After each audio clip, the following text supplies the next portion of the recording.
Conheçamos e prossigamos em conhecer o Senhor. Oséias capítulo 6, verso 3. Mais uma vez, aqui estamos e queremos agradecer a Deus por este dia e também por este momento que temos para estudarmos a sua palavra. Agradecemos a todos vocês que estudam conosco e que compartilham esses estudos com outras pessoas, a todos que são inscritos no canal Hora Tranquila no YouTube, que clicam no dedinho de joinha, e também a vocês que nos escrevem dizendo de onde estão acompanhando. Mandamos aqui um alô especial para Marlene, lá de Sobreiro, Laranja da Terra, no Espírito Santo, parabenizando seu irmão Luciano, completando mais um ano de vida. O Luciano mora em Vila Velha, no Espírito Santo. Um alô especial para Ana Maria de Guarapari, Espírito Santo, também José Bernardo de Porto Velho, em Rondônia, Antônia Almeida de Manaus, em Amazonas, Sandro Willi, também Luzia Menezes, sua esposa, lá de Anapu, em Goiás, e também um alô especial para Nina, de Vila das Belezas, em São Paulo. E todos os demais que nos escrevem, nós agradecemos e mandaremos sempre um alô para vocês. Iremos orar. Querido Deus e Pai que estás nos céus, a Ti a nossa gratidão por tudo que tens feito por nós, por mais este dia, por estes momentos. Pedimos que o Teu Espírito Santo esteja presente conosco, nos dando entendimento da Tua palavra, nos ajudando, Pai, a crer e praticar essas verdades em nossa vida. Abençoa todos os que estudam conosco, cada um tem a sua necessidade, a sua luta, o seu problema, dê vitórias conforme a Tua santa vontade. Abençoa, Pai, o Luciano que está hoje aniversariando, e também queres abençoar a Marlene, o Erildo, a Ana Maria, o José Bernardo, a Antônia Almeida e família, Sandro Willi, sua esposa Luzia Menezes, também a mãe do Sandro Willi, que está sempre acompanhando. Abençoe a nossa irmã Nina e todos os demais, Pai. Em nome de Jesus nós pedimos agradecidos. Amém. Então é Natal, 25 de dezembro, o mundo cristão está em festa e as igrejas estão celebrando, fazendo apresentações, encenações do nascimento de Jesus, e é algo maravilhoso, não é mesmo? Nós relembrarmos o nascimento de Jesus, aquela visita dos anjos aos pastores e falando que Jesus havia nascido lá em Belém, e isso tudo mexe conosco, não é verdade?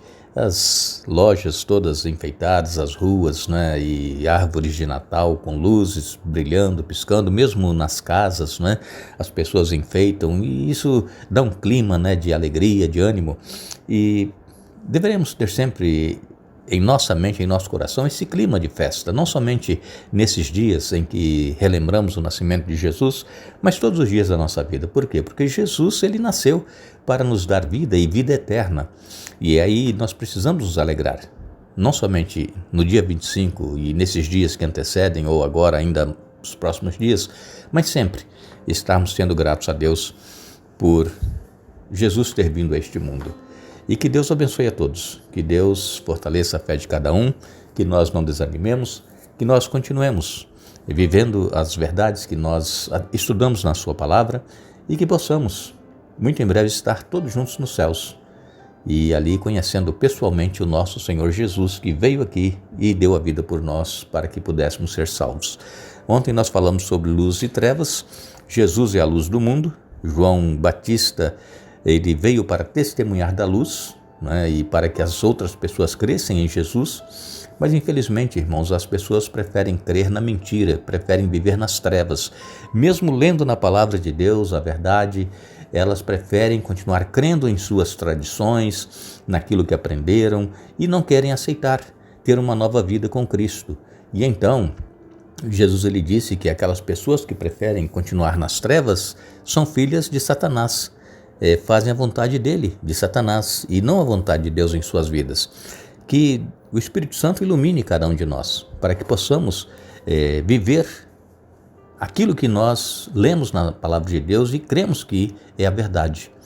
Nós sabemos que muitas pessoas, elas são pessoas que conhecem a Bíblia e às vezes são até pastores, líderes de igreja, mas elas não vivem e não pregam a teologia lá do alto, a teologia, né, que vem de Deus. Prega uma teologia aqui da terra, uma teologia aqui de baixo. Por exemplo, aqui em João, no capítulo 4, a partir do verso 46, nos diz assim: enquanto Jesus viajava para a Galileia, chegou a Caná, onde tinha transformado água em vinho. Perto dali, em Cafarnaum, havia um oficial do governo cujo filho estava muito doente.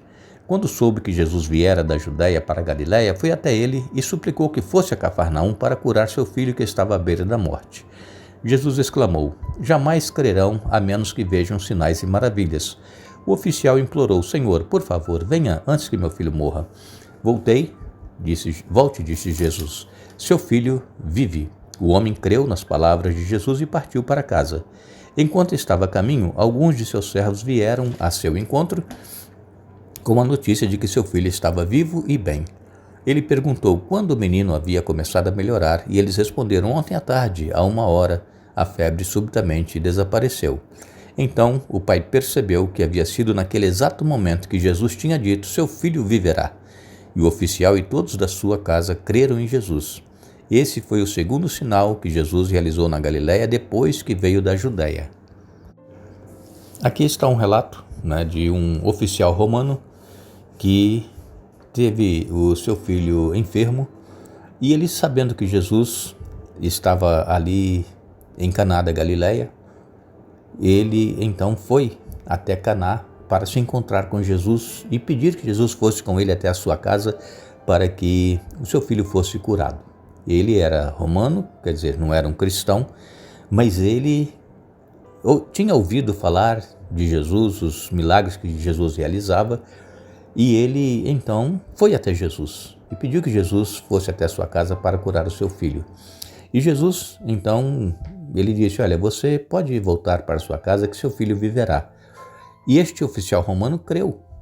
Ele não duvidou da palavra de Jesus e ele então voltou para casa. Por certo, ele pernoitou, dormiu em algum lugar, porque ele se encontrou com seus servos no outro dia. Os servos vinham ao encontro dele e disseram que o filho dele estava curado. E ele perguntou a que horas, e foi exatamente naquele horário em que Jesus havia dito: olha, o seu filho viverá. E então, todos ali na casa deste oficial romano creram em Jesus. Então, muitas das vezes, irmãos, nós queremos receber uma bênção, um milagre em nossa vida para depois crer. Mas Jesus disse: bem-aventurados aqueles que não viram e creram. Então nós precisamos crer antes de receber o milagre, porque Jesus, ele olha o coração de cada um de nós, ele olha a fé. E ele viu que aquele oficial romano tinha fé, porque sair de onde ele saiu para ir se encontrar com Jesus. E Jesus disse: olha, vai, o seu filho viverá. E ele creu. Então, irmãos, nós não devemos duvidar. Aquele homem, ele se aproximou de Jesus. Jesus, como nós já dissemos aqui essa semana, ele é a luz do mundo, mas ele decidiu crer apenas se Jesus curasse o seu filho. Era uma decisão que ele tinha tomado. E Deus curou, Jesus curou aquele filho do oficial e eles creram. Então, aqui é um relato em que nós vemos que ele queria que o filho fosse curado para ele crer. E Jesus curou. Mas mesmo quando Jesus disse: vai, volte para sua casa que seu filho viverá, ele foi, ele creu que Jesus iria curá-lo. E assim aconteceu. Agora, a teologia deste homem, deste oficial romano, era uma teologia que nós poderíamos chamar teologia daqui de baixo, daqui da terra. É ver para crer, é como Tomé falou, só vou crer se eu ver. E então, essa teologia de crer nas coisas daqui de baixo é uma teologia humana. E essa teologia, ela estabelece critérios, ela estabelece padrões em relação a Deus e a sua palavra. E nós conhecemos pessoas que dizem: não, eu só vou acreditar se acontecer isso na minha vida. Eu estou com um problema, o meu filho ou alguém da família está com um problema, eu só vou crer se Deus fizer o milagre. Então essa é a teologia humana. As pessoas querem ver para crer. E mesmo depois que veem, continuam não acreditando. Vejam, querem ver para crer. E mesmo depois que acontece um milagre, a pessoa é curada, uma saúde restabelecida, as pessoas continuam céticas, continuam duvidando, não crendo, não aceitando Jesus. E crer em Jesus, irmãos, é aceitá-lo, é viver os ensinamentos dele em nossa vida. Agora, existe a teologia do alto, a teologia do alto, aqui em João capítulo 4 e no verso 48, João capítulo 4, no verso 48, nos diz assim a palavra de Deus: Jesus exclamou: jamais crerão a menos que vejam sinais e maravilhas. Jamais crerão se não verem sinais e maravilhas. Também em João no capítulo 6 e no verso 14, aqui vem nos dizendo a palavra de Deus. João 6, verso 14, quando o povo viu Jesus fazer esse sinal, exclamou: sem dúvida ele é o profeta que haveria de vir ao mundo. Então, as pessoas creram, quando Jesus fez aquela primeira multiplicação dos pães, eles creram que Jesus era o profeta que haveria de vir ao mundo. Então, há uma diferença entre a teologia da terra e a teologia dos céus. Também no verso 15, João capítulo 6, verso 15, Jesus sabia que pretendiam obrigá-lo a ser rei deles, de modo que se retirou sozinho para o monte. Então as pessoas, elas queriam transformar Jesus em rei. Por quê? Porque Jesus, ele curava, Jesus, ele realizava maravilhas, Jesus, ele multiplicou o alimento para as pessoas que estavam ali naquele momento. E quando nós lemos aqui em 2 Timóteo capítulo 3 e no verso 16, 2 Timóteo capítulo 3, verso 16, a palavra de Deus ela nos diz: toda a escritura é inspirada por Deus e útil para nos ensinar o que é verdadeiro e para nos fazer perceber o que não está em ordem em nossa vida. Ela nos corrige quando erramos e nos ensina a fazer o que é certo. Então, a palavra de Deus, ela é inspirada por Deus. A Bíblia Sagrada é inspirada e ela é útil para todas as coisas. Mas para isso nós precisamos crer. Essa é a teologia lá do alto. É crer no que está escrito na palavra de Deus. Então, quando nós aceitamos a Bíblia pela fé e quando nós deixamos que a Bíblia seja a sua própria intérprete, nós vamos estar vivendo a teologia do céu.